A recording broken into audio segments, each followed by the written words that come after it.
තෙරුවන් සරණයි. ඔබට උතුම් වූ බුද්ධ රත්නයේ පිහිට ලැබේවා. ඔබට උතුම් වූ ධම්ම රත්නයේ පිහිට ලැබේවා. ඔබට උතුම් වූ සංඝ රත්නයේ පිහිට ලැබේවා. පළමු කොට අප කෙරෙහි මහත් අනුකම්පාවෙන් මෙහි වැඩම වදාළ සීල වෘත, තපස් වෘත, සුපේශල ශික්ෂාකාමී මහා සංඝරුවනින් අවසරය. බුදුබණ පදයක මිහිරත් විඳින්නට මෙහි පැමිණි බෞද්ධ පින්වතුනි. බුදු දහම වූ කලේ දේව භාෂිතයක් හෝ ඍෂි භාෂිතයක් නොව බුදු දහම කියන්නේ ප්‍රායෝගික හා අවිහිංසාවාදී දහමක්. ඒ අවිහිංසාවාදී දහම බෞද්ධ අපිට කියන්නේ අවියෝජනීය බැඳීමක්. ශ්‍රද්ධා බුද්ධ සම්පන්න බෞද්ධ පින්වතුනි, අද ජාතික රූපවාහිනී අමාවතුර පොදින සාකච්ඡාව ආරම්භ කරන්නයි සූදානම. අද අප වැඩසටහනට සම්බන්ධ වෙනවා කැලණිය විශ්වවිද්‍යාලයේ මහාචාර්ය පූජ්‍ය හීනටිගල ධම්මරතන ස්වාමින් වහන්සේ. අද අපේ වැඩසටහනේ මාතෘකාව පංචශීලයෙන් පිළිඹු කරන මානව අයිතිවාසිකම්. අද වැඩසටහන ආරම්භ කරමින් මම ධම්මරතන ස්වාමින් වහන්සේ වෙත යොමු වෙනවා. අපේ ගෞරවනීය ස්වාමින් වහන්සේ, අපේ පංචශීලය බෞද්ධ අපට කියලා දුන්නේ කවුද? මේ උතුම් පුරපසළොස්වක පොහෝ දින අමාවතුර අපහද සංවාදයට බඳුන් කවේ ලොවලේ ශ්‍රේෂ්ඨතම ධර්මයයි. බුදු දහමින් ඉගැන්වෙන පංචශීලය සහ මානව අයිතිවාසිකම් පිළිබඳව අපේ ස්වාමින් වහන්සේ අපට පහදලා දුන්නා. අපේ ගෞරවනීය ස්වාමින් වහන්සේට මාගේ ප්‍රණාමය. එනම් යලිත් ලබන පුරපසළොස්වක පොහෝ දින හමුවෙමු ජාතික රූපවාහිනී අමාවතුර පොදින සදහම් සාර ධර්ම දේශනා තුළින්. ඔබට පින්සාර සිතුවිලි පහළ වේවා. නමෝ බුද්ධාය.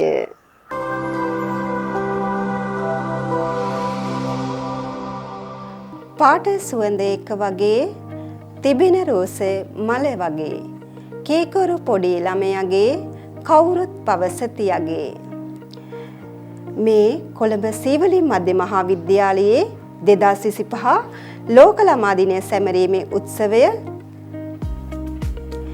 මීළඟට චිරාගත සම්පදානුකූලව මංගල ප්‍රදීපය දීප්තනය කිරීම සඳහා ගෞරවයෙන් ආරාධනා කර සිටිනවා ගරු මාධ්‍යවේදී හා නිවේදක නදීක කරුණානායක මහතාටත් කොළඹ සීවලි මධ්‍ය මහාවිද්‍යාලයේ විදුහල්පතිතුමියටත් පැමිණ සිටින ආරාධිත අමුත්තන්ටත් ප්‍රධාන පීඨිකාවට පැමිණ ලෙස දැල්වෙන පහන්සිලු ආලෝකයෙන් උත්සව සභාවේ වැඩ කටයුතු සාර්ථක වේවා. එය ඔබගෙත් මගෙත් හද නැගෙන සුහද ප්‍රාර්ථනාවකි.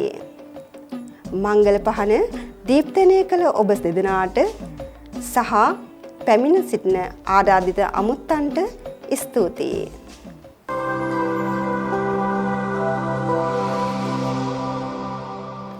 ආයුබෝවන්, සුබ දැසනක්. සුපුරුදු පරිදි අදත් ඔබ එකතු වෙලා ඉන්නේ නුගසෙවන වැඩසටහන සමගින්. අද අපේ වැඩසටහන සම්බන්ධ වෙනවා ලොවක් ආදරය කරන හා ගෞරව කරන ලොවක් තමහඬින් හා ප්‍රියමනාප බවින් දක්ෂ හා සම්මාන රැසක් හිමි කරගත් එදා මෙදා තුල නොසැලෙන පෞරුෂත්වයක් හිමි කරගත් ආසියාවේ විශිෂ්ට නිවේදක ගෞරවනීය නදීක කරුණානායක මහතා.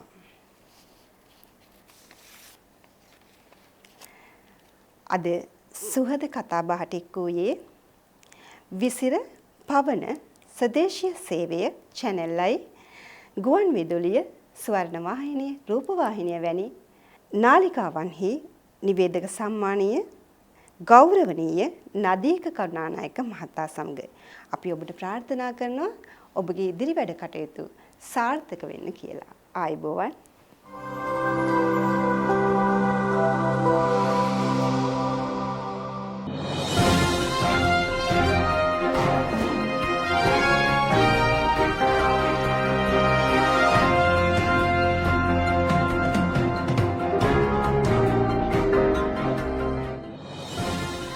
ආයුබෝවන් වගකීමෙන් සත්‍ය හඹා යන ජාතික රූපවාහිනී දිවා පුවත් ප්‍රකාශ සමගයි ඔබ එක්වන්නේ. සුපුරුදු පරිදි ඔබ හමුවන මම කුමුදුනි ප්‍රියදර්ශනී. ප්‍රථමයෙන් සිරස්තල. ව්‍යාපාරික ඉලක්ක කර මාතර කපුගම වෙඩි තැබීමක්. ජූලි මාසයේ වාර්තාගත සංචාරක පැමිණීමක්. ඉන්දුනීසියාවේ ලෙවිටෝ බීගිනි කන්ද පුපුරා යයි. මාතර කපුගම් ප්‍රදේශයේ අද උදෑසන වෙඩි තැබීමක් සිදුව තිබෙනවා. පොලිසිය පැවසුවේ නාදනු පුද්ගලයන් දෙදෙනෙකු යතුරුපැදියකින් පැමිණ T56 ගිනි අවියක් භාවිතා කරමින් නිවසක සිටි අයෙකු ඉලක්ක කර මෙම වෙඩි තැබීම සිදු කර ඇති බවයි. වෙඩි වැදීමෙන් 48 හැවිරිදි පුද්ගලයෙකු රෝහල්ගත කර තිබෙනවා.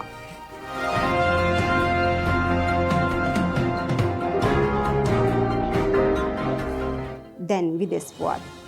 ලෝ වඩාත් ක්‍රියාකාරීම ගිනි කන්දක් ලෙස සැලකෙන ඉන්දුනීසියාවේ ලෙවොටෝ ගිනි කන්ද පුපුරා ගොස් තිබෙනවා. නිවුන් කඳ මුදුන් දෙකකින් සමන්විත මෙම කන්දේ ලාකී කොටස මෙලෙස සක්‍රිය වී තිබුණා. ඉන්දුනීසියාවේ මාධ්‍ය වාර්තා කර සිටියේ එරට වේලාවෙන් ඊයේ රාත්‍රී 8:48 පමණ ගිනි කන්ද පුපුරා ගිය බවයි.